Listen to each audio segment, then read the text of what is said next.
Je vous propose l'interview d'un passionné. Alors, vous allez sûrement vous dire que des passionnés, des interviews de passionnés, j'en propose régulièrement. On va s'intéresser à un univers particulier autour de la bande dessinée, mais aussi d'un jeu de rôle. Et puis, on parlera peut-être d'un jeu de cartes à la fin de cet entretien.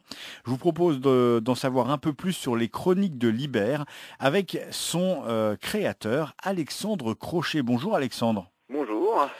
Alors, avant de parler des chroniques de Liber, du jeu de rôle, on va essayer d'en savoir un peu plus sur vous. Alexandre Crochet, comment vous en êtes venu à créer cet univers foisonnant autour de Liber, qui est à la fois un jeu de rôle et à la fois une bande dessinée? Alors ça date vraiment, cet univers-là date depuis vraiment très longtemps. Depuis mon adolescence, j'avais souvent des insomnies le soir. Et donc pour m'aider à dormir, je me suis inventé des petites histoires avec cette héroïne-là, avec des différentes petites histoires. Et petit à petit, au fil des années, donc l'univers s'est enrichi, s'est développé. Et j'en suis arrivé au bon moment avec le dessin de dire je vais peut-être exploiter cet univers-là pour en faire une BD. Donc je l'ai fait un petit peu tout seul dans mon coin. Et puis il y a quelques années, donc 4-5 ans, je me suis dit je vais essayer de le refaire, de le refaire bien. Et je me suis dit on va le tenter, on va refaire ça. Et il y a 2-3 ans, j'ai dit je vais peut-être essayer de le partager cette fois. Et donc j'ai envoyé ça aux éditions Zatika qui m'ont proposé de travailler avec elles pour justement publier cet ouvrage-là. Et depuis, je n'arrête pas de le développer. Alors, il faut dire que vous êtes infographiste à la base, vous n'êtes pas dessinateur. C'est ça, mais le dessin, je le fais depuis tout petit, depuis mon enfance. L'infographie, donc je l'ai appris il y a quelques années, mais ça reste dans la logique des choses, une volonté de travailler dans le graphisme. Du coup, c'est la bande dessinée qui est née en premier ou c'est le jeu de rôle? La bande dessinée est venue en premier, cet univers-là qui est trouvé assez intéressant pour pouvoir le développer en jeu de rôle. Et le jeu de rôle, vous aviez découvert ça avant, j'imagine. Votre parcours de joueur, il se résume à quoi? Que du jeu de rôle ou vous jouez aussi à des jeux de société, des jeux de plateau, des jeux de figurines? Alors, le jeu de rôle, en proprement dit, je l'ai découvert vraiment il y a 2 ans, 2-3 ans, donc c'est assez récent. Par contre, avant, je jouais aux jeux de cartes, style Magic, style aussi j'ai joué sur le plateau, style Warhammer. Donc cet univers-là, donc d'un peu ce monde geek, on va dire, je suis un peu baigné et le jeu de rôle est une suite logique de cette progression, on va dire. Alors, on va s'intéresser aux chroniques de Libère et à cette héroïne rousse à qui il arrive plein de choses. Est-ce que vous pouvez nous parler de cet univers qui est foisonnant avec des dragons, avec d'autres races? Les humains sont pas très très bien représentés. Et puis, avec cette héroïne, on va naviguer entre les époques. Alors tout à fait, donc cet univers, donc ça se passe sur une île, donc au milieu de l'Atlantique, avec peuplé donc de 15 clans de dragons. Donc chacun avec sa magie propre. Donc ils sont normalement les gardiens du savoir de Vagrun, donc le dieu tout-puissant, omniprésent, créateur du monde et bouffeur de monde. Et donc ils vivent leur vie tranquillement, et il y a des portails sur cette île-là qui envoient vers d'autres univers. Donc il y a les démons qui viennent d'un peuple qui vient d'un autre univers, qui viennent donc ici en conquérant, et ils ont été repoussés donc par les dragons. Les dragons étaient mis d'extinction, ils ont réussi à les repousser in extremis. Et suite à ça, donc les humains arrivent, fuyant donc la peste noire en France, et arrivent donc en réfugiés sur cette île-là, et donc ils sont accueillis par les dragons, leur ville a été construite même par eux. Et donc, ils vivent tranquillement dans cet univers-là. Ils vont même apprendre quelques magies, ce genre de choses. Et donc, dans cet univers-là, l'héroïne est née donc d'un père draconique et d'une mère humaine. Ce qui est un peu une hérésie pour les humains qui voient ça d'un mauvais œil. Et du coup, elle se retrouve un peu au fil des histoires c'est de venger la mort de ses parents et mêlée dans une guerre entre différents clans de dragons. Et cette histoire, ce qui est fort, c'est que cette BD a plusieurs particularités. Tout d'abord, à travers les différents cycles, il y en a déjà 3 de parus, on va naviguer entre les époques, c'est-à-dire que vous allez nous faire voyager entre une époque passée, une époque future, et on va revenir comme ça pour suivre les pérégrinations de cette héroïne. Ah, tout à fait, hein. Donc c'est vrai que dans le cycle 1, ça se passe donc dans cette époque médiévale. Ensuite, dans le cycle 2, on se retrouve dans une époque plutôt moderne où on retrouve l'héroïne qui était dans un sarcophage de pierre, encore vivante, et les militaires décident d'utiliser donc son pouvoir régénératrice à des fins militaires. Et ensuite, on retourne dans l'époque médiévale en cycle 3, juste dans le préquel, pour raconter donc la mort des parents de l'héroïne, la création de l'épée et un petit peu tout ce qu'il en est. Et aussi, il y a les autres cycles qui sont commencés à être écrits. Là, actuellement, je suis au développement du cycle 5, non, cycle 6 même. Et le cycle 4, lui, c'est retour sous l'histoire de cycle 1, mais vu avec les yeux d'un autre personnage, le personnage ennemi, donc avec une autre vision de l'histoire. Et ensuite, le cycle 5, donc c'est l'histoire entre le cycle 1 et le cycle 2, qui développe un petit peu tout ce qui s'est passé, comment on passe d'une époque médiévale à l'époque moderne, on va dire. Et ensuite, le cycle 6, lui, raconte l'histoire du père, du grand-père de l'héroïne, fuyant donc la peste noire en France. Donc là, ça remonte encore un petit peu avant le cycle 3. Donc j'aime bien repasser des fois, en fonction des envies, en fonction de l'inspiration d'une époque à l'autre. Et l'autre particularité de cette bande dessinée, c'est que quand on la lit, il y a vraiment une patte, un style. On en parlait en préparant cette interview. C'est assez surprenant de s'apercevoir qu'on a l'impression que c'est pas du dessin et que c'est de l'image travaillée sur informatique. Vous pouvez nous expliquer ce style particulier qui est vraiment une marque de fabrique du coup? Ça reste, oui, ma brave de fabrique.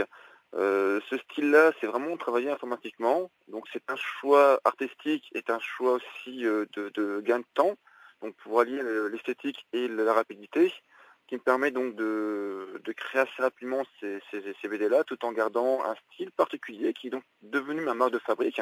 Et je trouve que ce style me correspond bien. Et ça donne cette patte graphique particulière qui est donc un peu devenue ma signature. On retrouve aussi de l'influence manga. Vous avez des influences asiatiques? Après, j'ai grandi avec les dessins animés et mangas dans le club Dorothée, hein, je suis de cette génération-là. Donc du coup, j'ai été élevé avec du Dragon Ball Z, du Saint Seiya, ce genre de choses. Donc j'ai gardé cette influence-là, cette passion aussi pour ce style graphique. Et à côté de ça, je reste quand même attaché aux valeurs, donc on va dire européennes, avec un côté un peu celtique et fantastique, avec l'héroïque fantasy, et les chevaliers et les dragons, ce genre de choses. Donc je suis un peu influencé par ces deux cultures, et c'est pour ça, c'est un peu retransmis dans ces BD et ces jeux de rôle. Vous avez poussé l'univers des Chroniques de Liber un peu plus loin puisque avec les livres, les cycles 1, 2 et 3, il y a également des petits fascicules qui existent. Il y a le journal de Archidius, c'est ça, et il y a même un petit Necronomicon. Alors c'est bizarre parce que il faut le déchiffrer ce petit livret. Alors tout à fait, donc le premier livret, donc ce que j'aime bien ajouter donc à ces BD-là, c'est des éléments du Black Rune, donc de l'histoire, qui sont sortis un petit peu de cet imaginaire pour être apportés dans le monde réel. Donc je trouve ça vraiment assez sympa pour un peu plonger plus le lecteur dans cet univers-là. Donc le premier, le journal d'Alphédius, c'est un carnet de voyage qui décrit un petit peu donc le, la vision d'un humain qui visite ce monde-là et qui le retransmet dans ce journal, le carnet de voyage. Et à côté de ça, donc on a le Necronomicon, qui est donc le livre des morts religieux des dragons, qui explique un petit peu en fonction. C'est vrai que c'est un peu écrit en draconique, donc si on ne parle pas draconique, on ne peut pas le comprendre. Et donc du coup, ça explique un petit peu avec les dessins, on peut comprendre un petit peu les croyances que les dragons ont, les relations avec la mort, avec le monde des esprits, leur monde, comment a été créé, avec notamment la vision de Vagrun, donc le dieu puissant et ultime donc du culte des dragons. Mais voilà, il y a des éléments qu'on peut comprendre avec ces choses-là, et qui seront un petit peu plus compréhensibles avec l'ouvrage qui va sortir bientôt, qui est l'encyclopédie donc, du Floridus, donc Liber Floridus, qui est une encyclopédie qui, elle, apporte plus d'éléments, donc cette fois ça sera écrit en français. Donc pareil, c'est un élément du Black Rune, Donc c'est une encyclopédie de la bibliothèque de Libère qui a été donc sortie, qui a été traduit par un humain dans l'histoire et qui est donc apporté dans le monde réel. Et donc ça va apporter des éléments sur cette croyance, sur ce monde-là, sur leur culture, leur relation avec l'art, etc. Plein de petites choses qui nous amènent directement au jeu de rôle. Ceux qui ont l'habitude de pratiquer le jeu de rôle savent que ces petits fascicules, ces suppléments, c'est super agréable pour justement étoffer un univers. Et vous faites encore mieux puisque le jeu de rôle des Chroniques de Libère est en libre accès sur Internet. Tout à fait, via le site donc des Chroniques de Libère, dans l'onglet bonus, on peut accéder donc au jeu de rôle. Donc il y a un jeu de rôle donc médiéval qui est donc disponible avec la génération de personnages, il y a le background qui est développé, les différentes magies qu'il y a. Il y a plus de 360 sorts, je crois. Donc il y a aussi les armes, il y a tout ça. Il y a aussi la possibilité de créer la magie, ses propres sorts en fonction des règles qui ont été mises en place pour la création des sorts actuels. Pareil pour les armes, il y a moyen de customiser vraiment tous ces personnages. Mais donc il y a aussi un bestiaire qui est en ligne, qui est protégé donc par un mot de passe pour éviter que les joueurs le voient un petit peu et se spoilent. Mais il suffit de m'envoyer un message pour que je donne le mot de passe à un MJ qui veut se faire des parties là-dedans. Et après, il y a tout un bestiaire qui est déjà développé. Bon, après, ça reste indicatif. Le MJ est libre de modifier ces créatures-là. Et à côté de ça, il y a une version SF, qui est encore en bêta test. Et puis vous proposez des parties en ligne. Alors ça c'est révolutionnaire, c'est-à-dire que on peut à l'autre coin de la France, pourquoi pas à l'autre coin du monde, rejoindre ces parties. Vous proposez même à des personnes de venir écouter vos parties de jeux de rôle, c'est ça? Tout à fait. Hein. Donc sur cette page-là, il y a un Discord. Il y a un lien vers donc le Discord qui est donc un logiciel pour de discussion, surtout pour les gamers et les geeks. Et donc on peut venir discuter, échanger, proposer des parties, donc dans cet univers-là ou dans d'autres, hein, il y a aucun souci. Et donc si on veut écouter pour apprendre un peu plus sur l'univers des Chroniques de Libère, ou éventuellement quand je jouais à des parties, il suffit de m'envoyer des messages. Bon après c'est le manque de temps qui me freine un petit peu dans la création de toutes ces parties-là, mais hormis de ça, on peut en discuter, on peut faire des choses. Et je reste assez ouvert pour toute proposition, discussion sur l'univers ou sur les règles qui sont en place. Donc c'est comme ça que justement, avec les premiers joueurs, on a pu étoffer cet univers-là et étoffer toutes ces règles et ce jeu-là. Vous l'avez compris, un univers riche, ces chroniques de Libère, Liber. Si vous voulez en savoir plus, rien de plus simple, il y a une page Facebook qui s'appelle Les Chroniques de Libère, qui retrace tout ce qui se passe autour des BD, du jeu de rôle et du futur jeu de cartes. On va en parler dans un instant parce que j'aimerais avoir un peu votre avis là-dessus. Il y a la page internet leschroniquesdelibère.fr et puis si vous voulez en savoir plus, vous pouvez aussi vous rendre sur la page des éditions Asiatica, Asiatika, Asiatica. Ce sont les éditions qui vous publient. Alors ce jeu de cartes dans les Chroniques de Libère, c'est encore un prototype? Oui, tout à fait. Hein. Pour l'instant, c'est un projet que j'ai en tête. Je vais essayer de développer, mais bon, après, c'est un projet que je fais de temps en temps, que je bosse dessus. Donc après, c'est vrai que pour l'instant, je développe en jQuery, donc c'est un langage informatique. Après, c'est vrai que je l'apprends en même temps, ce langage-là, donc il y a des choses que je ne sais pas encore faire, mais c'est un projet que je développe petit à petit pour mettre ça en place, proposer des expériences. Pour l'instant, il y a une petite démo que j'ai mis en place aussi via le site internet, qui montre un petit peu le mécanisme. Donc c'est un peu jouable pour l'instant, même si la résolution des combats n'est pas encore en place, mais ça va venir, je pense, d'ici quelques jours ou quelques semaines. En fonction de ce que j'aurai appris en connaissance.